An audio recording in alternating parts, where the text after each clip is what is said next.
Selamat sejahtera. Kami akan menunjukkan cara minum susu yang betul. Jom pergi sama-sama. Ini langkah pertama. Assalamualaikum Taza.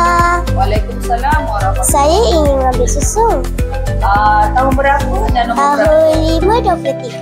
Tahun 5, 23. Okey, ambil satu. Kata Taza. Ini langkah kedua. Langkah kedua, kita goncangkan susu. Masukkan straw. Kita rasa. Kalau okey, baru kita minum di sampai. Selepas minum susu, ni langkah last. Pertama, masukkan straw.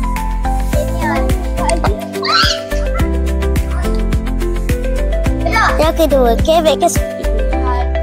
Dan selepas itu, simpan di dalam kotak yang disediakan.